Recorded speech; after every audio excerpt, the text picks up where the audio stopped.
Well, yeah, husband knows a gun. You knew. That's impressive. Yeah.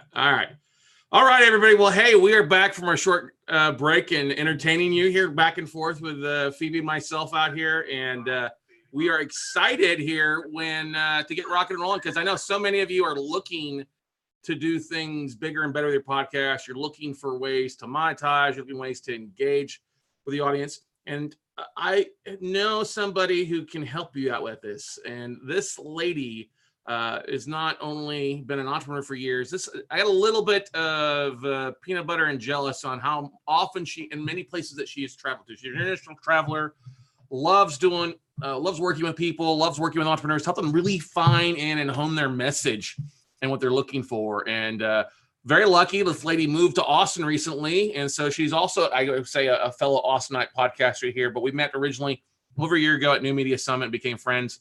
And just absolutely love what this lady does along with her message. And I guarantee that you will take away with some great nuggets to implement in your own podcast today. So we're honored to have Phoebe Mroczek joining us from the Unbecoming podcast. And Phoebe, we're honored to have you here today. Thank you. I always love your applause. That's my favorite thing. Not about you, but about your whole experience. It's amazing. I'll have to send you one of these. I'll drop one off this week with you there, bro. But so why don't you tell me, unless you got it on your slides, tell our people here on Mass Media Podcast a little about who Phoebe is and kind of your podcast journey, huh? Yeah. So basically my podcast is called Unbecoming, and it's based off a quote that is by Paulo Coelho, who wrote The Alchemist. And he said, maybe the journey isn't so much about becoming anything. Maybe it's actually about unbecoming everything that isn't really you, so you can be who you were meant to be in the first place. And every time I say that quote, I just get chills. It is so much a part of not even just my journey, but who I am and who I am as a person, as an entrepreneur. And because it started off with being in this really high performing family, and there was so much pressure to fit in a box, and I wasn't the smart one, I wasn't the pretty one, I was the athletic one. And so sports just became my thing. And there were so many labels, and everybody knows that there's so many labels put on us, so much conditioning and beliefs and things that we say, and we're like, that's not even us. So my business has evolved over time, from starting in Facebook ads and funnel creation to marketing strategy, and now kind of a really cool fusion of the personal coaching and the business, because we all know that business is personal and personal is business. So here we are, Unbecoming, over 2 years into that. Been podcasting for almost, I think, actually yesterday I've been podcasting for 4 years officially. Wow. So that's pretty cool in total. So I've had a lot of time, a lot of experiences, and I've had a lot of people that I've coached in the process to help scale their business, create podcasts, all kinds of crazy things. So good stuff there, good stuff. Well, hey, I'm going to jump off here. I know you've got some slides or a presentation. I do. To dive in a little bit there. So I will be here. If you have questions, feel free to ask. If they're relevant, we'll jump in. If not, we'll hold them to the end for everybody. So perfect. All right. So as I play this, can you still see me talking? Yes, ma'am. You're in a small little box Okay. at the top. You're good. Perfect. Okay. So this is obviously the name of my session, is how to build a unique podcast message that sells. So we're going to go through a lot of content in the next 75 minutes or 60 minutes. And then if you have questions, and I know Scott has been so gracious, and he said that if a question comes up, then we're just going to leave that to the end. And I'm very happy I'm an open book. That is one thing everyone should know about me. There's nothing off limits as far as it pertains to this topic right now. You can listen to my podcast for other cool insights.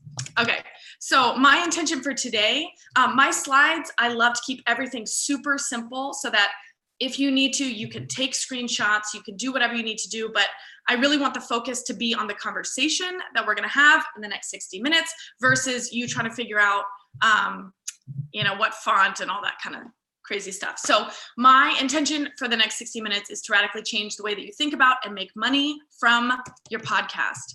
So when Scott had asked me, what topic would you like to speak about? I kept thinking, I was like, wow, I was just in a conversation not too long ago about how could I get a stranger to pay attention to me. And what is pay attention? It's actually, I mean, we have so much going on in our lives and so much to distract us and pull us away from the things that we need to focus on. How could I get somebody to focus on me? And so to bring you back a little bit, a scenario, I was having this conversation with a good friend of mine here in Austin, and we were talking about creating messages, creating movements that matter. And that is something that is so on my heart, that is just so a part of who I am. And as I leave the cafe, I'm walking down the street, and so I'm crossing the road, and out of nowhere, this car runs a red light, turns and hits me, like hits my knee. I flip over backwards, land on my back. And in that moment, there was just this overwhelming sense of gratitude. Number one, because I just got hit by a car, and the only thing I can hear are just screams coming from everywhere. And I promise this is relevant. And so as people are helping me get up, I had this gratitude that was like, I'm so grateful that I'm alive. And I'm so grateful that people actually stopped to pay attention to me, to help me in a moment of crisis, right? And so as I have become a lot more aware of how are people paying attention. And this is as it pertains to podcasts and just out in the world, if you look around a busy city or in your neighborhood or whatever, everybody is attached to their phones. Now, that's a good thing for us who have podcasts, who want to create podcasts. That's also a bad thing as it relates to life, right? We don't want people to be like this. We want people to be paying attention, and most especially paying attention to us.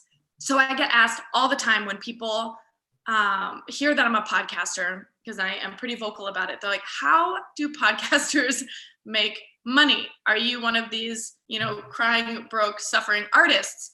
To which I reply, no, actually, I make money the way that big brands like Nike, like Mercedes-Benz, like I was looking up some golf references for anyone here who likes golf, Nike, Adidas, any of the sports brands that you would know.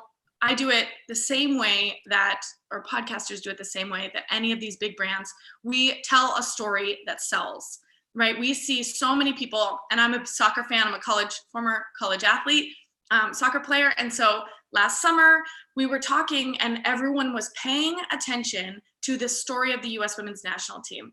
So much stuff was going on there. And so they were representative, right? Nike didn't come in and say, we're going to tell our story. Nike came in and said, we're going to tell this story. So that is what I want to kind of impart on you today. And we're going to tell a story that sells.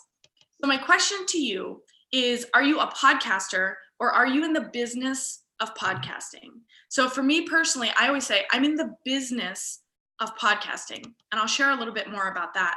Are you a podcast with a business, or are you a business with a podcast? And those are two completely different ways to approach the same channel, the same platform. So if you're a podcast with a business, you've started a podcast, and I don't know where you fall on this, but figure out which category you would put yourself in. If you're a podcast with a business, maybe you started a podcast just to figure it out and find out what your message is, and just to develop that over time in hopes of making money someday. Or maybe you fit kind of where I was, where I had a business and I wanted a different area, a different channel, a different platform for people to find me, connect with me, and then buy my stuff. I'm not sure if I'm allowed to swear on here, so I'm going to try to keep it PG. You can drop 4-letter words all day long. It's fine. Awesome. I knew you would chime in with that. Perfect.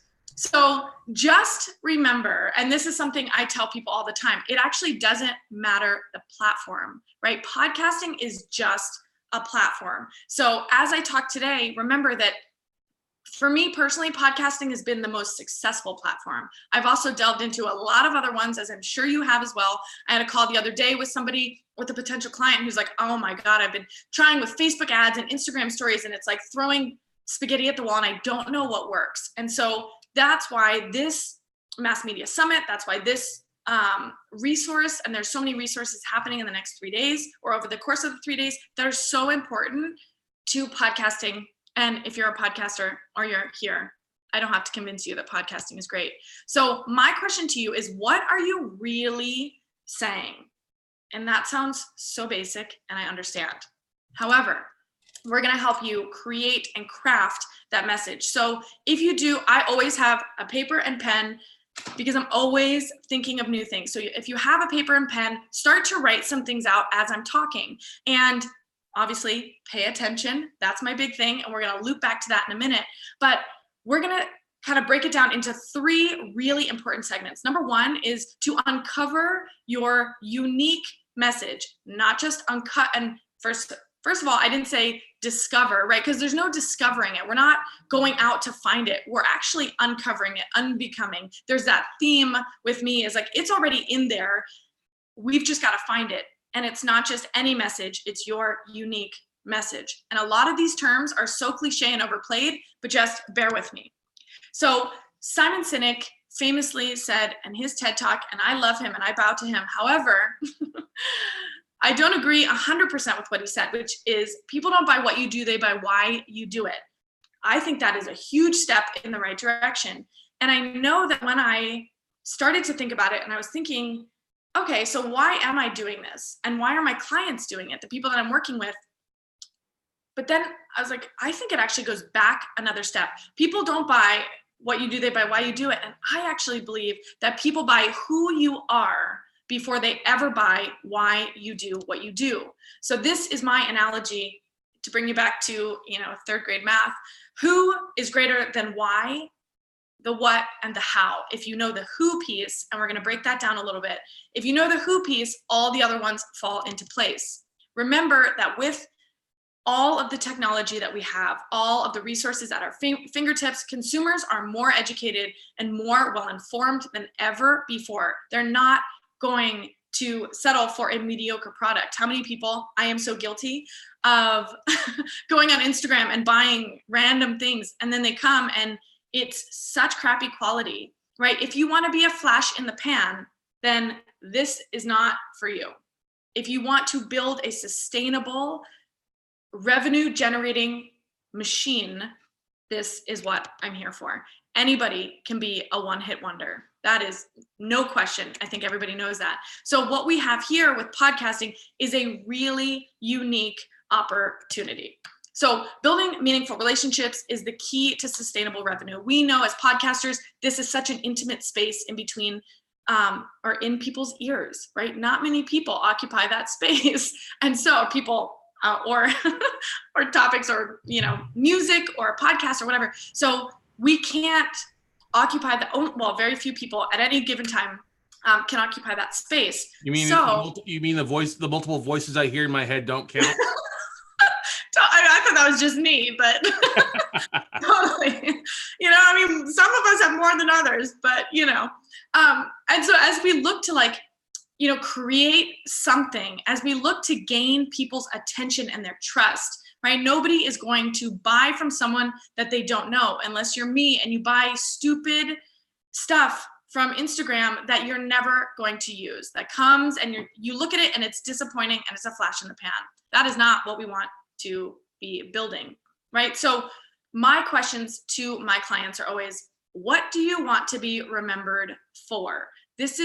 So as I'm getting hit by the car, as all of this stuff is happening in my life, really causing me to, take a big, giant sip of my own medicine, right? I talk about all this stuff, and knowledge and experience are 2 completely different things, which is great. So put into practice things that you're learning, and how do you incorporate that into your show with the end result of making money, right? Because I'll talk about that in a second. But what do you want to be remembered for? So as you think about this, do you want to be remembered for as the woman who takes big, bold action steps, who inspires other people to create what they want in the world, to inspire people to see more possibilities?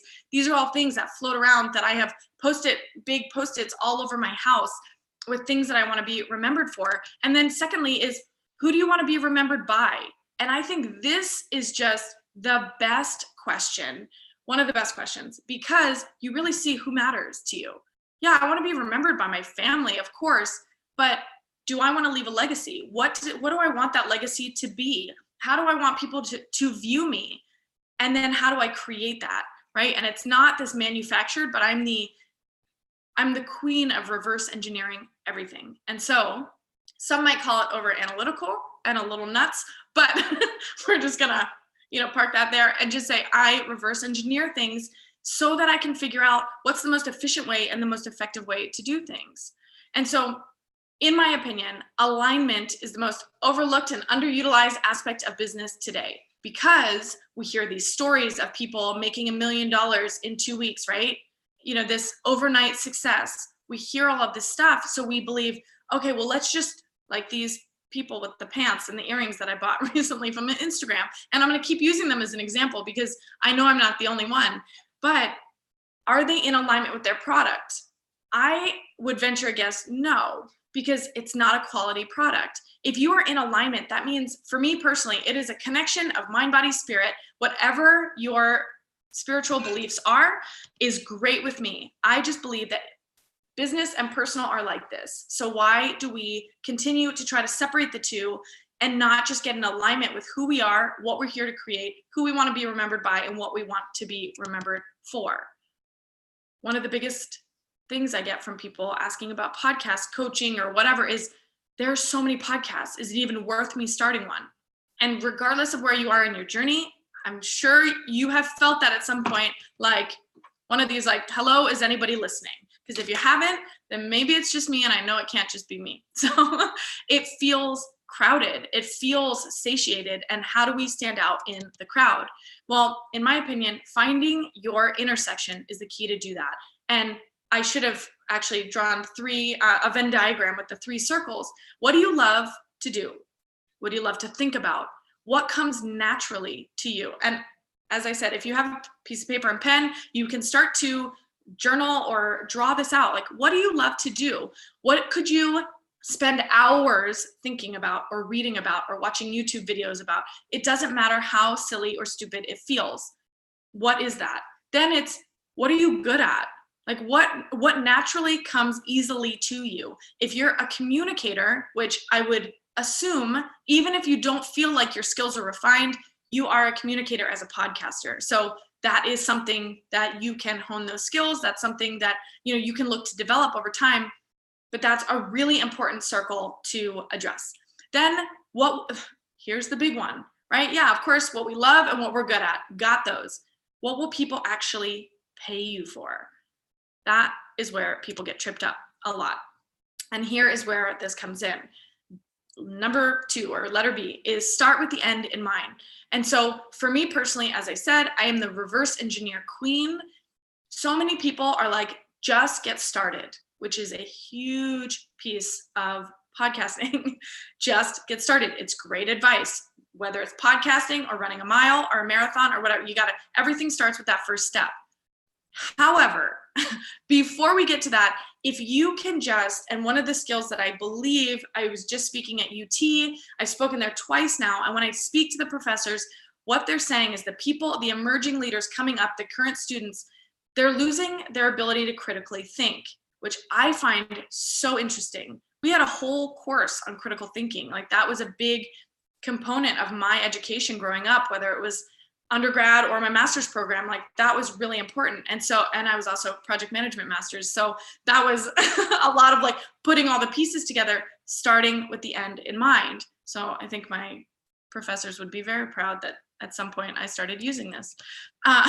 So this is from Alice in Wonderland. If you don't know where you're going, any road will take you there. So I'm all about efficiency, getting things done, but I'm also very much about feeling your way through, right? It's all a gut sensation, going with your gut, but knowing where you're going. So here's where people get tripped up in the vanity metrics, which are, likes and comments and those are things that don't really, in the grand scheme of things, they don't really matter. In 5 years, is that going to matter that somebody left you a 1-star review? No, it doesn't matter. So the vanity metrics don't matter. The herd mentality, because everybody's doing it this way, right? And that's something that I would caution you with as it relates to any information that you're getting as far as podcasting or business in general or life advice. It's like, put it through your own filter of, does this work for me? Is this something that's helpful to me? How do I feel about that? So rather than going along with what everybody else says, even if it's working for them, if it doesn't feel like it's working for you, don't do it. Very simple. Okay, then groupthink, which is very similar. It's like, because everybody else, it's almost like Emperor's New Clothes. It's like everyone's afraid to admit that like that didn't work for them or something. So permission to change your mind, permission to change direction. Because if not, you're going to find yourself in the sea of same, which is just not helpful. And so for me personally, I am in the business of creating and causing ripple effects. That is like what I have heard from for the last couple of years. That phrase keeps coming up. And I'm like, that is just, I'm a movement maker. That is what I do. I help inspire people to create bigger, better dreams by putting the right pieces in place. But all of this is fueled, and I hate to say it, but I actually love to say it, it's fueled by money, right? I can't be in business and I can't do what I do if I'm not making money on the back end, right? So all the people that are sitting in debt from their podcast, there are better, easier ways to make money than through just sponsorships. That's oftentimes what people think. Oh, who's your sponsor? Who do you get sponsored by? Who are you talking to? Who are you partnering with? Because you're like, a podcast influencer or whatever, whoever they're talking to. And that's not the only way to do it. And I would really caution you from giving your power, and sponsorships are great, don't get me wrong. However, you can make a lot of money from them. But what I believe is that there are easier ways to make a lot more money. If you look at the actual numbers, right, you have to have this big of an audience. I don't know if you can see my hands, but this big of an audience in order to have, the right sponsorships. Or you don't actually, if you're, depending on what you're charging, if I got in your business, I would know more. But it's like, I now get to keep those people for myself. I'm not sharing their stuff anywhere. I get to create and build a meaningful relationship with the people that matter to me, the people I want to be remembered by and impacting. So what are you creating in the world? And here's the thing. I get approached by a lot of people, business or podcasting or whatever. And it's like, they're telling me about their business. I'm like, what problem are you actually solving? So as I say that, write down, like, what problem are you actually solving? Or a lot of times, are you creating one that doesn't exist? That's a really hard pill to swallow for a lot of people. Because they're like, oh, I didn't realize that. Or the audience is so small. It doesn't actually matter the audience size, as long as it's a real problem and that there's a genuine need for the solution. Is it keeping somebody up at night? Like, that is what I always go back to. Am I going to wake up in the middle of the night? This is when I had a hard time with the Facebook ads, right? Am I going to wake up in the middle of the night and be like, oh my gosh, I wish my ads were converting at 20 cents, but they're converting at 25, No, I don't care. So that's not what I'm selling. What I'm selling is the feeling, is the fear, right? It's like that genuine need. It's the idea of, I get hit by a car. Someone's not going to be like, oh my gosh, I love your bag. They're going to be like, let me help you up, right? Like, get the person up before you dust them off and tell them how pretty their bag is, right? So make sure that you are actually addressing the problem at hand. So important. So for me personally, with Unbecoming, right, I am a person of examples. I love examples. So with Unbecoming, I struggled with this at the beginning because I wanted it to be a place where people came for business advice. And I kind of wanted it to be like a catch-all.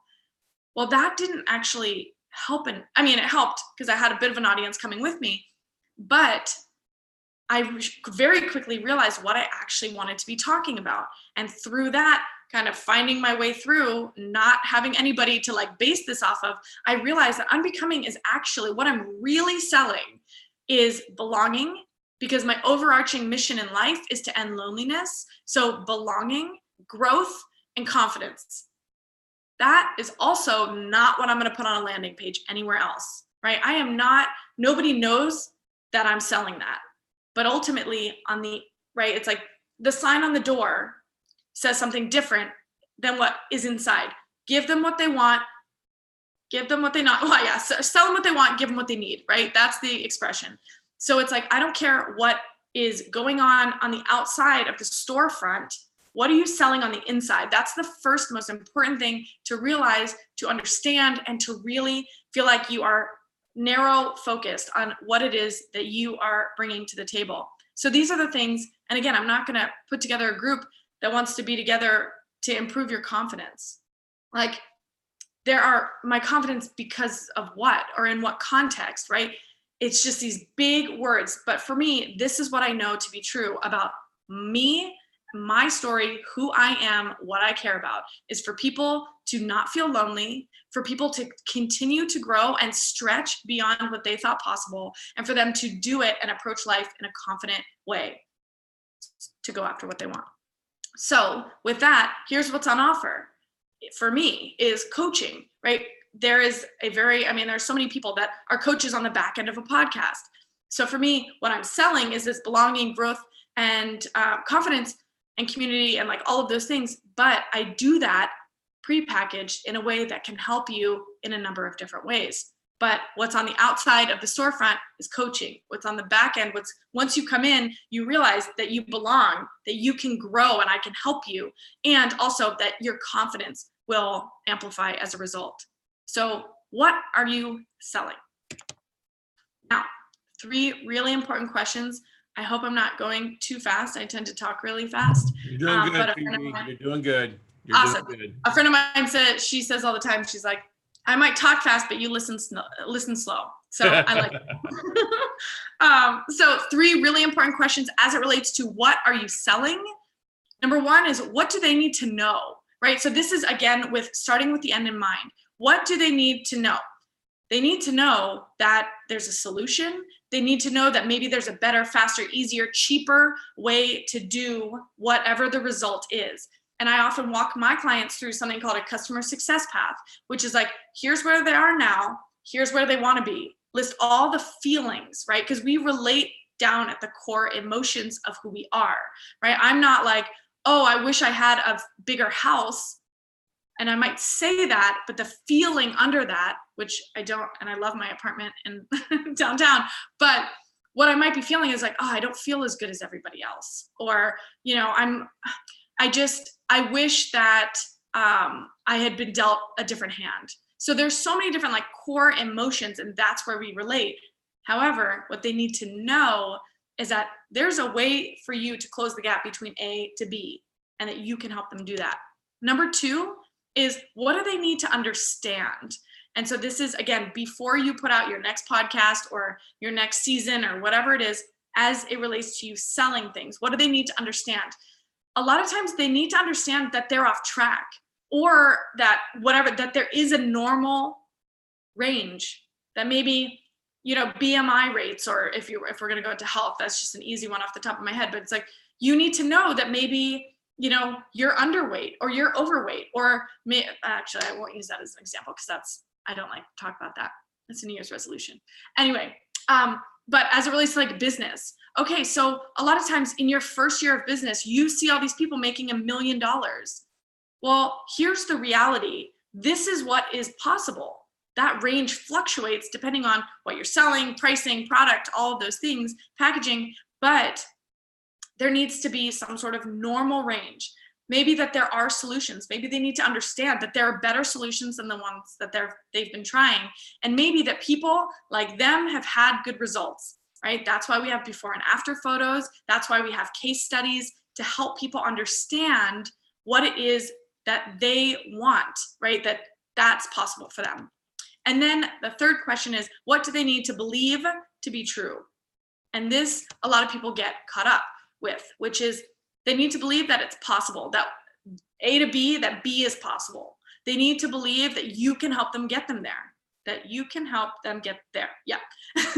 You've done this before, right? And even if you haven't done this before, there are ways to get around that, right? And totally in integrity. There are ways to do beta groups. There are workarounds where you don't have to say that, hey, I've never been paid for this before, but here's what I do. Or I have tons of corporate, this is what I lean on this a lot, is I have tons of corporate experience with this in an entrepreneurial setting. And what I usually say is the content is proven. The format is experimental. And that people are like, oh, okay, got it. So I just ran this whole accountability group.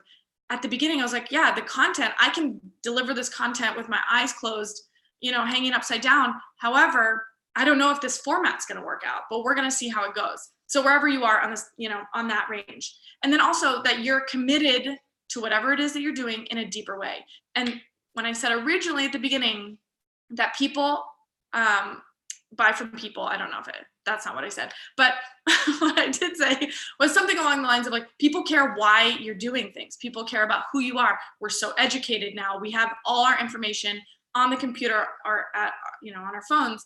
So we can look up who's behind the companies, right? And I guarantee the companies that you buy from the most often, or that you follow, for me, for example, Spanx, I don't own a single pair of Spanx, but I love Sarah Blakely because I believe that she's committed to helping women. She's committed to helping people look and feel better. And I know her story and I follow her. She's super inspiring to me. So when you are able to communicate that you're committed to that result in a deeper way, people will buy from you all day long. Paint the picture, sell the solution, and make it a total no-brainer. If you sell people on the value, on the end vision or the results, right? Everything should be results oriented when you're selling something. So for example, I'm not going to sell someone if I'm on a discovery call with someone for 30 minutes, we're chatting through, and they ask me something along the lines of like, so what does this look like? I'm like, okay, great. So tell me more about what you're here to create. What is it about, whatever. So we start pulling things together.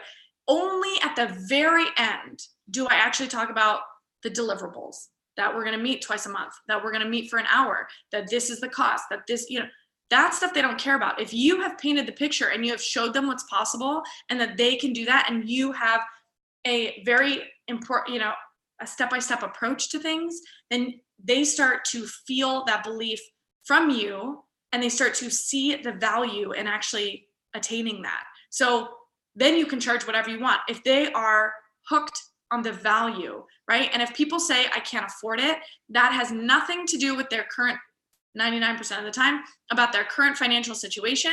I could get into this. I could talk about this all day. It has to do with two things. Number one is how you view yourself. This is all worthiness stuff. And then, because it's a reflection of who you are and how you're communicating and showing up in the world. And it's also that you haven't clearly communicated the value of what it is that you're selling. So if someone says, I can't afford it, what they're really saying is, I don't value it enough to put my money to invest in that. So people watching here, clearly you value yourself, you value your business enough to be watching this, to be showing up live, to be taking notes, to be sending messages, to be following up with either me or Scott or whatever. That shows me that you're someone who values yourself, your personal growth, and your business. And I applaud you for that. Okay, she or he with the most clarity wins.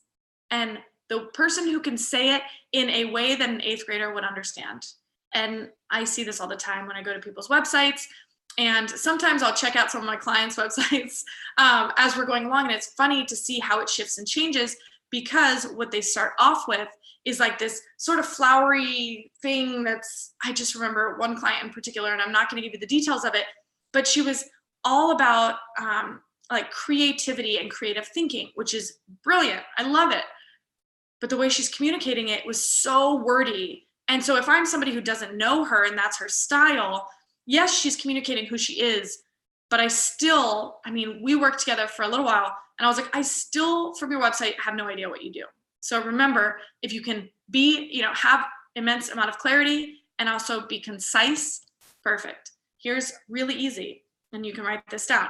I help X with Y. I help X do Y. And here are some things that, and these are some, again, I'm a person of examples. Here is somebody or a couple things that I think could use a little refining. I help leaders make a difference. Okay. Is that unique? Can anybody do that? Is that unique to you? Like, what is it about that? So there's a lot of refining to do with that. I help women lose weight. Great. So do tons of other people. I help online entrepreneurs make money while they sleep. That one I kind of put in as like a tongue in cheek, but it's out there, like driving, renting fake cars and all that BS. So here's mine. And not because I'm so great and wonderful, but to show you how specific to go. I help leaders who are perfect on paper. Find meaning, clarity, and fulfillment. And that has taken me so long. And as I said earlier, things have shifted from having a marketing agency to helping people with like real in the thick of it business coaching, to kind of now a little bit looser and a little bit more focused on the personal side of like, who are you and what are you here to create? And so that's it, finding meaning, finding clarity, uncovering who you are, and ultimately leading to fulfillment. So if you need help with clarity, like do not pass go. If you're not 100% clear on who you are or what you're creating or what movement you find yourself being called towards, my best advice is to hire someone to do that.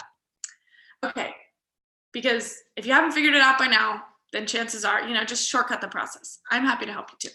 But C is, so now we've talked about starting, like figuring out what you're, uncovering your unique message, then starting with the end in mind, and then extending the invitation, which is amazing that I even have to say this. However, this was actually almost exactly a year ago. So it was over a year into my podcast, my second show. And I was talking to a friend of mine, and here's what he said to me. And this is like a pretty good friend of mine. And we've known each other for 2 years prior to that point. So now 3 years. And he goes, I don't know what you do, but I know you love it. Oh my gosh. And I about died. I thought, as somebody who I feel like I am so clear, and not only am I clear, but do I communicate every week? And he's like, I still don't know what you do.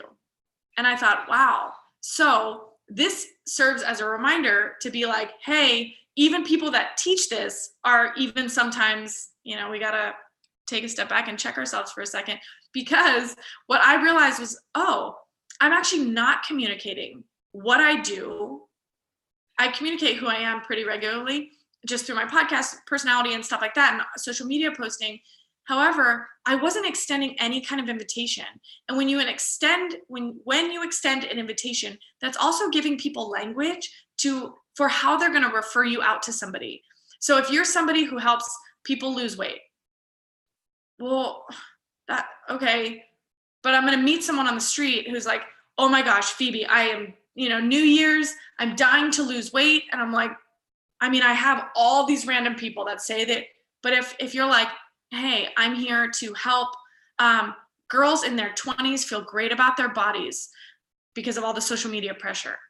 I know exactly, and I see your stuff, even if it floats by my Instagram or floats by my Facebook, or I see it on your podcast, right? It's like, now I know how to refer you to somebody, because I think we get messed up a lot or tripped up on that. Nobody knows how to refer people anymore, because we're all these like loose catch-alls, versus this is the one person I'm gonna focus on. And when you get clear on that who person, then it gives people permission and the floodgates to open to have clients come in to you. So even I do it. People don't know what you're doing, and also not everybody catches every episode. Each episode is an opportunity or invitation for growth. And the reason that I say that is because I believe that anything that we're selling, whatever the package is, however you choose to package it, and I love to package things, like that is something that I have taken from my business coaching into, because I think it's really important in the reframe, important in how you communicate something. Every episode, if you view it as an invitation, because this package that I'm selling over here is basically me extending my hand out to you saying, do you need help? If you need help in this realm over here, you need help, finding your clarity and more fulfillment because you feel perfect on paper, but things are a little wonky behind the scenes, I'm going to put my hand out, and that's up to you. Whether you have worthiness issues and you're like, nope, I don't have enough money, or whatever it is, I don't see value in that. Or they're going to be like, yeah, thank you. I've been waiting for somebody. And I get this all the time from people when they're like, God, do you know anybody who can do Facebook ads or social media graphics or whatever? I'm dying to find the right person. And that person is out there. Your client is out there asking everybody they know to find you. Right? And you're sitting there afraid to put things out, and I don't want to feel salesy. I don't want to feel pushy. So just remember that not everybody hears every podcast. And oftentimes it takes anywhere. People say 7 times before they hearing it before they actually know what you do or take action on that. Who knows anymore? There's so much clutter that is out there on podcasts and in the world. So let's just go with like a solid 15 times. And that doesn't mean that you force things down people's throat, but what it does mean is that as a great human, as an amazing communicator, as somebody who's on a mission to serve humanity and the world and the moms and the dads and the whoever's, that you get, it's your right, it's your responsibility to help the people who want support. So seeing each episode as an invitation to do that is really important. And then ABS, abs, which, every year is the year I'm going to get abs, but that is actually not what it's about. Everyone says, podcast abs. There's a show. Totally. Just wait. You'll have to have me on next year and we'll see what happens. But ABS, everybody knows that always be selling. And what I think ABS, well, for me personally, what it stands for is always be sharing. Always be sharing what's opening up for you, what's happening. And depending on what kind of brand you're building. For me personally, I'm building a personal brand. That's really important to me so that I can be open, honest, transparent about what's happening in my personal life. And some people are not open to that, and that's great. But remember that when you start with the end in mind and you know what you're selling, then you can always be sharing. And rather than seeing it as, I'm going to take your money, it's, I'm going to offer you an amazing solution.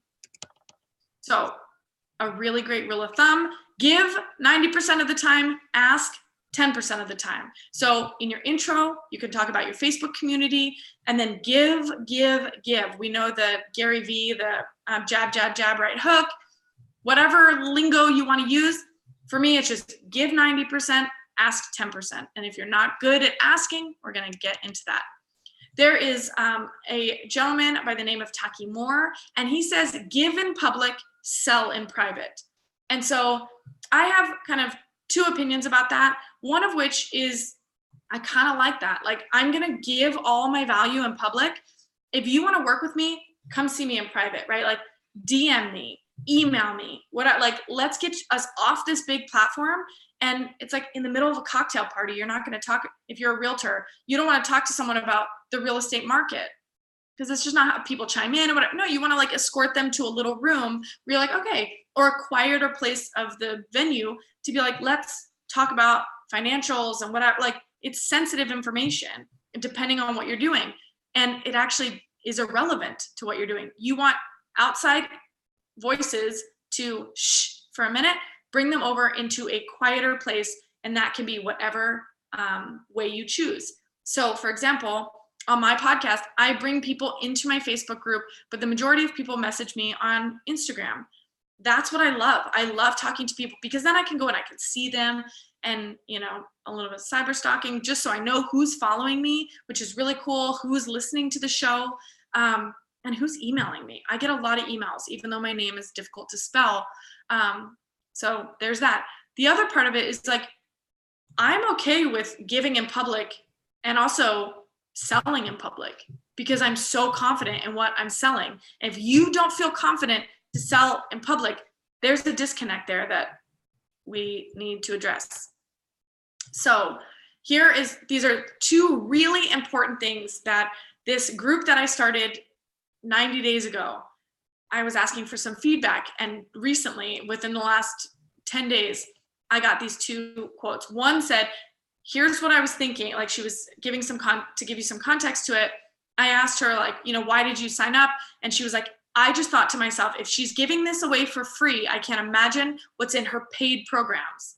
So remember, the more value you give away is actually not giving everything away. You should be giving everything away. Whoever delivers, whoever's the most value, and whoever, like, for free, and whoever has the most clarity wins. So don't ever think that, I need to keep this to myself. Give it away, because that just says you have an abundant mentality and that there are some other things that you might not have, or that you have that people really want, and it would cause them to say things like this. The second thing that I received, which is so important, and I hear variations of this all the time, but I think it's really appropriate for this conversation, is the transformation started as soon as I put my credit card number in, right? The transformation is in the transaction. I don't know who said that, but I love that because we often think that once their credit card number goes in, we're like, oh, all right, finally, it's done. That's just where that transformation starts. And also remember that when you're extending that invitation, what you're saying is, I can help you transform in whatever way it is. We're all in the business of transformation. It just depends, kind of where you are on that scale or where you are on that timeline.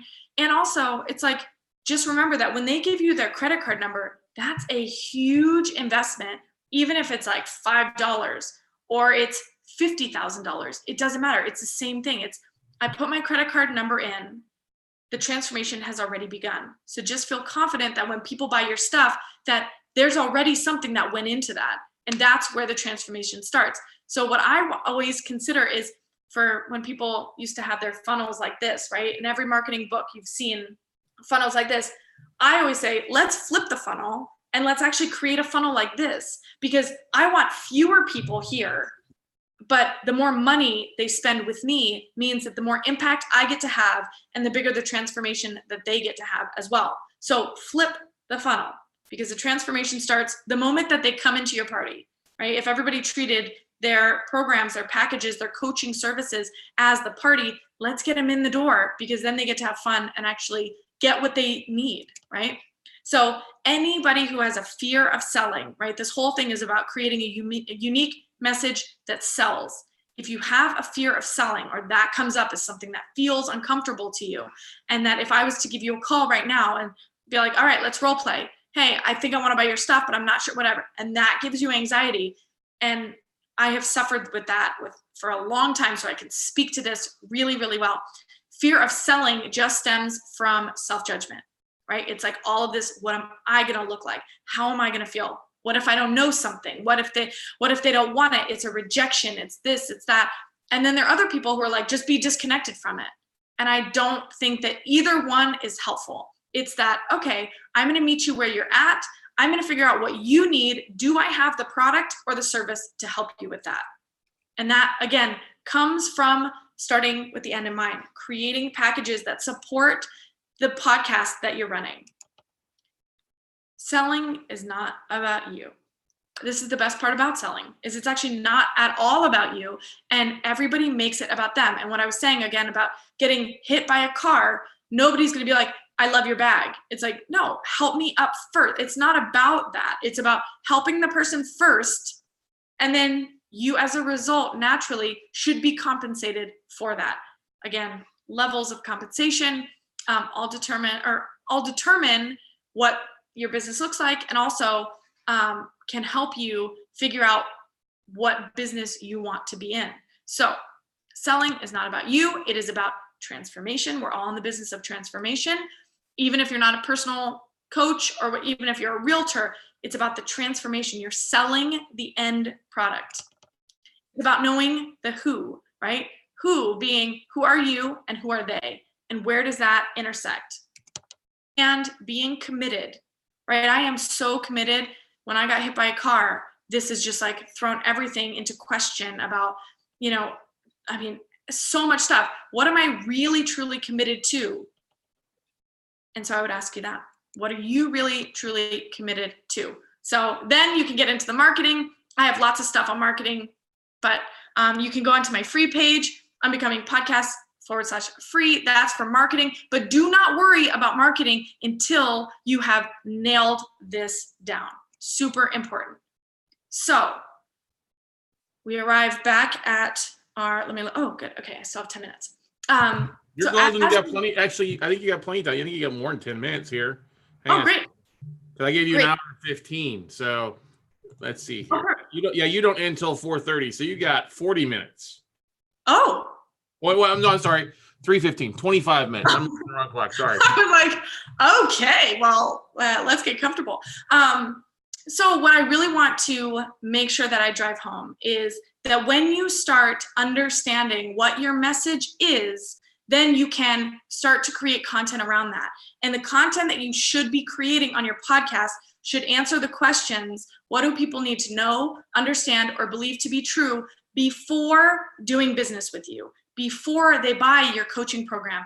And if you already have a podcast and you're looking, which I just was on a call yesterday with somebody who is looking to create a coaching business on the back end of her podcast that's been running for several months, years, I don't know. Anyway, not important. But what I was saying to her is like, okay, well, I want to go through some of your content, because if the story that you're telling, if the narrative that you've created on your podcast is all under the umbrella or all steering people in the direction of what they need to know, understand, or believe to be true, then they're like, oh my gosh, they're clamoring now for your attention, right? They're clamoring for coaching, or they need help with, finding a house or losing weight or relocating or traveling the world or making money, whatever it is. But it's just, how can you say almost a very, like a variation of all of the answers to those questions. So what I would have you do is map out, just write, what do they need to know before doing business with me? What do they need to understand before doing business with me? What do they need to believe to be true before doing business with me? And then you can go, and from those, you start to craft this message, right? So I'm helping people that feel perfect on paper, right? Find the clarity, the meaning, and the fulfillment. So everything that I talk about on my show, I want it to circle back, right? I want my podcast to create a cohesive message that is talking about uncovering who you are, stepping into who you really truly are, right? Like uncovering all these things that you're not, being who you are. That's the real truth of that. So how do I do that? Well, I do that through podcasting. I do that through the stories I tell. I do that through my own experiences as I'm sharing. I'm constantly talking about my own journey and what is coming up for me and who I'm talking to. It's also in the people that I choose to bring on the show. I haven't had a guest in months at the moment because I just was like, I kind of want to like change directions a little bit. Had a lot going on. And so I wasn't quite sure where that was going to go. So I stopped and I did solo shows. And here's what I've experienced. I have an audience that is like, I feel like I know them. I am speaking directly to them. And I consider my podcast, and again, this totally dependent on who you are and what you're creating, but it helps me to think of my podcast, even though it's an hour, when it's a solo show and it's just me talking, I think of it and I consider it to be, if I was calling up any one of my listeners, and I think I know them pretty well now, if I was going to call them and leave them a voicemail, an hour-long voicemail, what would I say? How would I talk to them, right? So there are different levels of how you speak to people, how you communicate this story. But remember that when you have a really cohesive story, that helps you sell the product, as long as those two are in alignment. Back to the beginning when we talked about alignment being underutilized, overlooked. When you're in alignment with what you're talking about, and the real transformation happens when they put their credit card in, when you assemble a group of people, don't underestimate how much can happen on both sides when they're listening to you. And it might take, I had one of my clients now who's been with me for almost 3 years. She followed me for a year before she ever even talked to me, which is pretty insane. And I just always look at that and I think so much about who's lurking in the background. And so what I would invite you to think about is, who is it that's lurking in the background, that's listening to your podcast? Are they hearing the things that they need to hear to identify with, to understand more of who you are, more of the movement that you're creating in the world? All of those things are so important, because once they understand that and it clicks for them, then it's like, oh, great. Now I know, here's what she's selling. And if you're not making that invitation on a routine basis, then you're not doing your job. That is a responsibility. There are people in the world, and I don't care what industry you're in, that are, and what kind of business you have, what kind of podcast you have. There are people in the world that are dying, maybe figuratively, literally, whatever, dying for the product that you are meant to create, or that you are hesitating on creating. The longer you put it off, the more options there are for other people. So why not start now? Why not start to build a podcast that actually could sustain itself, and not just that, but something that you would be incredibly proud of? So that kind of brings us back full circle. How do you build a unique podcast message that sells? Number one, uncover your unique message. People buy who you are before they ever buy what you do. The how will figure itself out. Get with a business coach. Start with the end in mind. What problem are you actually solving? And then ask yourself those questions. What do people need to know, understand, or believe to be true before doing business with me, before buying X package or Y service? Extend the invitation. Selling has nothing to do with you, everything to do with them. So it starts off with you figuring out who you are, and then it goes to, okay, what story are we telling? How are we telling that? How are we letting our personality shine, the guests shine? How are we showing up as powerful creators, powerful interviewers? If you have an interview show, it doesn't matter. And a really good thing, or a point that just popped into my head is, if you have an interview-based show and you are also selling a package, think through, what are the questions that you're asking? How are you steering people in a direction that, and I've seen people that have guests on their show that ultimately become clients at the end. Like, that's the intention of their show. That's a great skill, a great tactic. There are other people who have these shows, but what they're selling on the back end is coaching, or is this product that's going to help them do this. So what do they need to hear from that conversation in order to think, oh, she really knows what she's talking about. She dissected that guy's financials so clearly and so concisely. I think I need that too. So don't underestimate that conversation. People need to see themselves in your conversation. They need to see themselves at either on the interview side or on the guest side. And then at the end of the day, you've got one shot. And I know that sounds I always make things bigger and a little bit more substantial, maybe. I'm a very literal person as it relates to my life. But if you think about this, and to really drive this point home, you've got one shot at this life to make something, to leave a legacy, to create something that matters, a movement that matters, to show up in a way that you will now know that you have impacted somebody's life. Podcasting is an amazing platform to do that. And so to finish my story off, when I talked about getting hit by a car, that was 92 days ago. And I was doing the math. I actually think it was 93 days ago. However, so much has happened for me in the last 93 days, 92 days, whenever it was.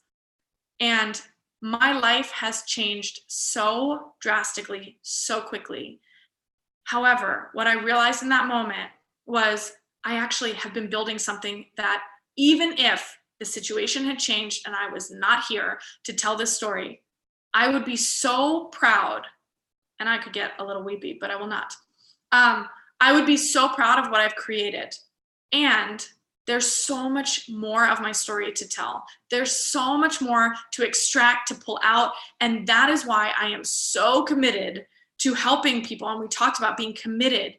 This just re-inspired this whole level of commitment, of dedication, and of just change that I want to help ignite people. I'm in the business of ripple effects. So my question to you is, what is your message? What is your movement? What is important to you? And how are you going to share that in the next 92 days? If we just had 92 days left, what message would you share? What would you have to say? Who would you have to become in order to do that? And that is why this has been the most transformational couple of months, because it really drives that home. And so, not to make it morbid, but if next week's podcast was the last one that you had on the planet, what would you say? That's all I got. Oh my gosh. So I planned for 60 minutes and then some questions. You're good. So I do just want to say real quick, there are marketing things, clarity, stuff on my website. If you're happy, I would love to just invite you to send me a message. Let me know that you listened to this. And if there's something that you took away, and as I said, I'm available for 15 minutes or however long Scott wants to have me on here to have a good conversation. All right. What questions do you guys have? I know that we've all gone through different things, and finding clarity. I loved your presentation, Phoebe. It was great stuff about the need to kind of what's the word I'm looking for here? Re-engineer some things. Sometimes we build a mousetrap that's ain't catching anything, and we need to create a rat trap. You know what I mean? Yep. I mean, it's this idea of, it's like the square peg in the round hole. And because everybody else is doing it this one way, that we feel like, okay, so I've got to have this one podcast, and then I'm going to, right? I'm a big fan of repurposing everything, and I know you are too. And it's like, we just get caught up in this like busy work that all of a sudden now we're spiraling out, and we're like, did I help somebody? Like, did any, and then I'm sitting here in debt and I haven't paid my bills because I've been so busy on all this other stuff, when really, truly, if you take the time to get the clarity first, then understand what it is that you are here to create, the message that you have, and then figure out how can you take what you're already saying in your podcast and really transform that into something that is going to transform somebody's life. And that's all you have to do. And then you can, I'm sure you have trainings here on like outsourcing and repurposing and all that stuff. But what comes first is always going to be the clarity. What comes first is always going to be, who are you and why is this important? Now, I'm a big believer. Well, I'm not just a big believer, but I know from listening to your podcast that you do a really good job of diving in and pulling the story out first off. You have an interview, you take the time, go in and listen, then you give your, not the rest of the story, but what you find so valuable in that discussion on the front end a lot of time in your podcast, which is different than a lot of people do, right? Yeah.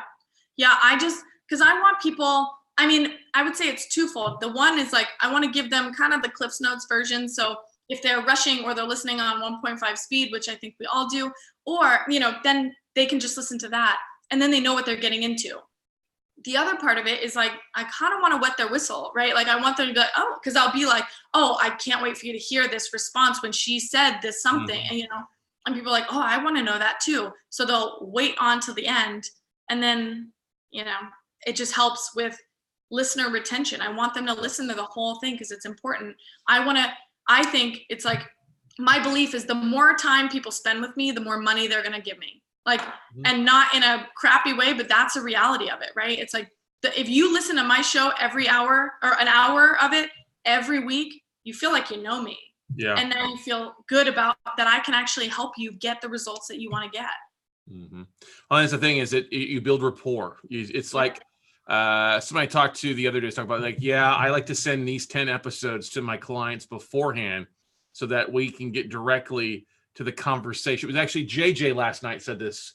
Hey, if I'm going to be training with somebody, I'm going to send them these 10 episodes so they can listen to that. Because if they haven't listened to my podcast, they need to know that's exactly what it is. Because then if they listen to it, and they'll know if I'm a fit for them or not.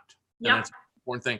Now, one of the things that you do a really great job with, and I don't think you mentioned it too much, is how much you kind of journal and go through putting your thoughts on paper. And I don't think it's just because you got hit by a car and you're dealing with that stuff, but you're doing a really good kind of job outlining a lot of your stuff. Because I've seen you do it for a while now, and it's not. Would you talk a little bit kind of how that helps you kind of see the bigger picture and dissect your show and your message and what you're really trying to get out? Yeah. So thank you for saying that. And because I feel like, the last 92 days have been a little bit, a little different. Yeah. But before that, it's like, I want things to feel tight, like I want it to feel like, okay, we've got, they're giving me an hour of their time. I want to make it really valuable for them. So what I want to do is create a conversation around one topic versus a couple different topics, right? And so I want it all to be, and I love using numbers. So what I did today with like ABC, 1, 2, 3, it's like easy to understand. People can reference it. They can go back to it. I can create opt-ins for people. It just really helps them document the process. And for me, it helps me stay on track. I'm somebody, I can go off on a tangent over here, especially lately, where we've talked about it, like the accident has been the greatest gift because I have to be so present and I have to I can't remember even what a lot of the times at the beginning, like I couldn't remember what I was saying as it was coming out of my mouth. And so I just had to be honest about life and here's what's going on. And then I would look at my computer because I couldn't look at screens for a long time. And I'd be like, oh, that's what we're talking about today. Okay, well, I'm glad I had an outline, like, thank God. But I think that really relates to so many people because that's already a habit that I had before, right? And it just helped me realize and remember that, all right, if this is a structured format, then it allows, and I think a lot of people in business, in podcasting, wherever, get really caught up on structure. I hate people telling me what to do, right? That's why I'm an entrepreneur. So I'm like, don't put me in a box. Don't put me in a structure. I hate structure. Phoebe doesn't go in the corner. Exactly. Don't put Phoebe in the corner. And so it's like this idea that structure actually creates more freedom.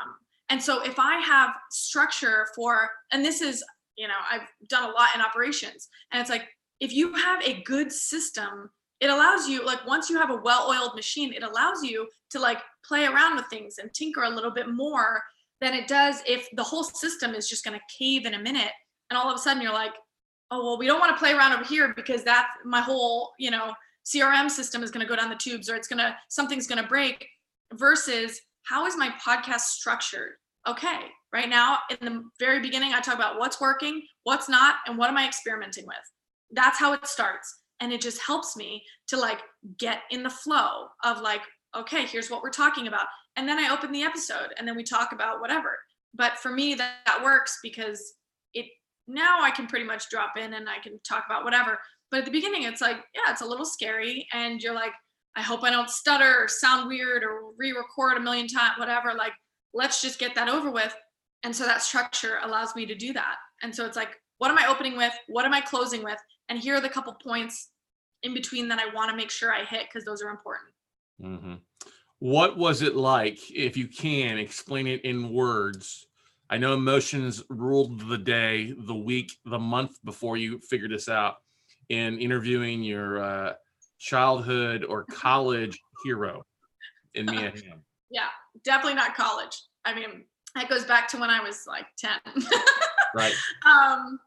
Well, so it was a really quick turnaround. So I, as a former college soccer player, have looked up to Mia Hamm, Christine Lilly, Tisha Venturini since I was 10. I mean, I went to one of their camps, the Chiquita Banana camp. I have all their signatures. I couldn't find the shirt. I've like been too many places and moved too many times that it got lost somewhere. But I found out that the interview was on a Wednesday, that the interview was approved and that we were going forward, and it was happening the following Friday. So 10 days from then. So I didn't even have time. That had been a 6-month process of following up, and also the like find your intersection that I talked about today. It was like, I found a really unique intersection for them that was like, I'm a former college soccer player, so that helps. The U.S. women's national team, or like they're promoting their camps. The World Cup was happening, and I have an audience that maybe they'd want to be in front of.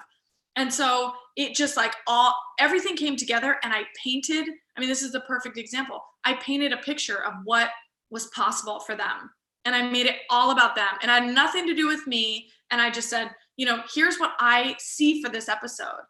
And then, the 10 days leading up to it, I think was just like all a complete blackout because I was so excited, but so nervous, and I wanted to do them justice, and I wanted to do myself, represent myself well.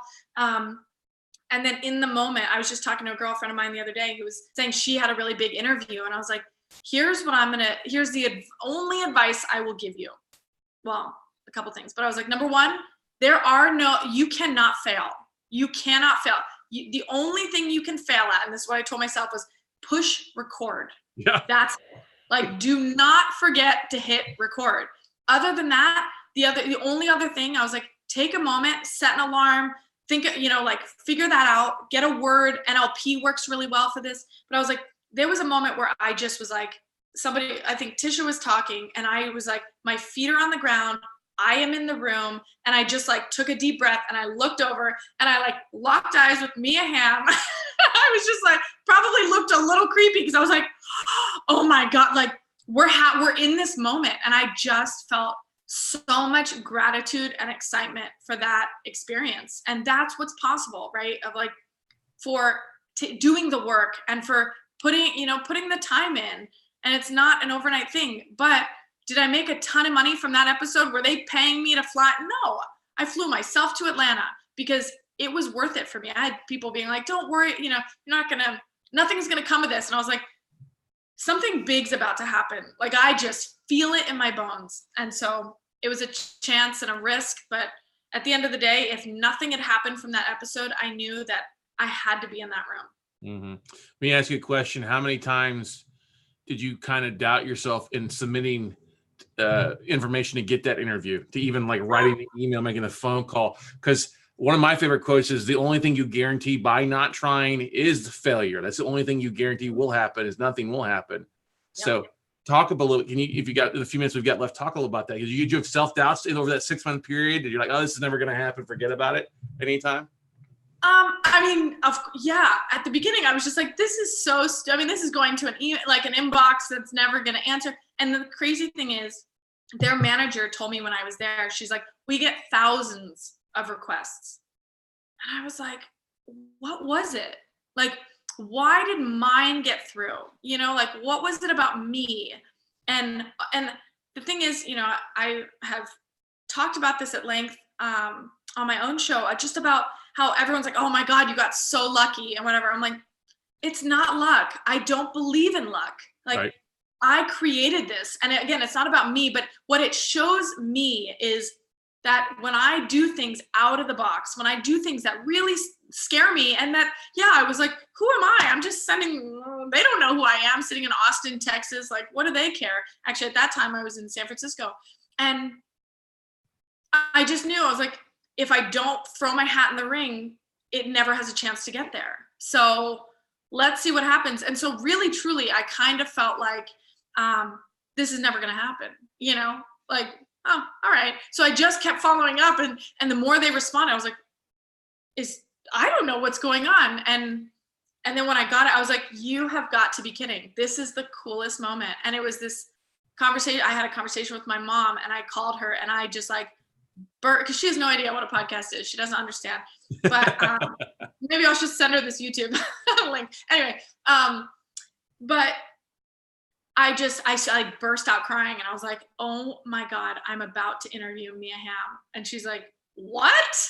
And I know, like, this is, I felt like I've prepared for this. Like, I have everything I need. I've got all the arrows in my quiver, and like, here we go. This is it. This is awesome. And this is and the other thing is, I had somebody who commented on one of my posts about it, and she's like, I don't even need to hear the episode. Like, just hearing your excitement. And I was like, that's it. Like, I stand for people taking bold action. Mm-hmm. I help people move past their fears and actually take a stand for something that matters, the things that they really want to do. And here, who am I? If I'm not doing it, I certainly can't talk about it. And so I've had several things that happened last year where I knew that it was almost like, there are people looking at me. I've got to do it. Like, do the things that I really want to do the things that scare me, because that's all I talk about. So God, I had to like put my money where my mouth was, or put my action where, like, let's get on with it. Let's go. How many times did you follow up with email? And the thing I want to get people to understand is, most people might submit that first email, but only a quarter will send a second one or a follow-up. And you mentioned earlier, you got follow-up. 80% of sales comes after the 5th contact. So 6 months, how many follow-up emails did you have to do and to have it happen? I mean, I would say on that chain, we probably had, and I was like following up with different people. Like, I was crazy at that time, because I was like, the window is closing, I mean, I would say probably after the moment where she was like, you've got it, we didn't email as much, but I was persistent, probably like 15, between 15 and 20, they knew there's nothing wrong with that. That's the thing, is you stood out from everybody just because you followed up more than anybody else, Yeah. And it's like, I painted the picture. I followed up. I was I was like a dog with a bone, right? I just was like, this is going to happen. This is going to happen. So it's almost this feeling like, it's just, that like, I don't know if this is going to happen. But there was also like, even though I say that so flippantly, I think there was like this underlying, this is going to happen. Like, I don't know if it's now or after the World Cup or whatever, but yeah, this is going to happen. That's awesome. It's such a freaking awesome story. I mean, it's a great episode. Don't get me wrong. It's a great episode in your podcast, but the story leading up to it and the diligent follow up, and I think we make our own luck. It's not that we're just lucky. It's we make our luck because we show up, we're prepared, and we just don't take no for an answer. And we put ourselves outside of our comfort zone, and good things come to the bold. I'll tell you that, right? Yep, absolutely. Yeah, definitely. Well, I am so honored you took time on your busy Saturday. I know you're busy getting everything rock and rolling, dealing with everything too. I mean, the last 92 days have been an emotional roller coaster ride, but I'm so glad that you're on here, and glad you're feeling better. If you need anything, let me know just right away here for you. All righty. I appreciate that. I know. And I want to say to you, and I said this a little bit before we started recording, but just what you're doing here is so great. And if you're watching this, please really take some time to, sorry, Scott, I'm going to talk about you like you're not here for a second, but like just to really thank him, because what he's doing, he's like, anybody could do that. I'm like, not anyone could do this, right? And you know that, and I know that. And I just want to say what a gem you are and how supportive that you are of so many people. And I just want to like shower you in support. And I'm so grateful that along this process in the last 92 days, personally, you've been there for me. And I really am so grateful. And that means the world to me. And also on the business side, and like inviting me into this is just says a lot about who you are. And I really, really appreciate that. So thank you. Oh, thanks, Phoebe. I appreciate that. It makes it easy when we surround yourself with good people, and I've got a great team, and it's great to have good friends. And I've made my luck with this because I've got great friends that have a giving heart. I think good people surround themselves with good people, and I'm very blessed to have you in that circle too. So thank you very much for the kind words. I appreciate it. So, all right, everybody. Well, hey, that is going to wrap up the session. We're going to take a 12-minute break, and then come on back. We've got our next session is going to be with our buddy Aaron Young from the Unshackled Owner podcast. We're talk about something about how to protect your IP. I know, we may not think about that, but as many people have talked about this a couple of days, you are really putting stuff out there. You're building a business, your business of podcasting, and a lot of things here. You got to protect it. And Aaron's going to share with you some strategies and some things you probably didn't think about when you're in front of the microphone or the camera. So stay tuned. Don't go anywhere. And we'll be right back in 11 and a half minutes.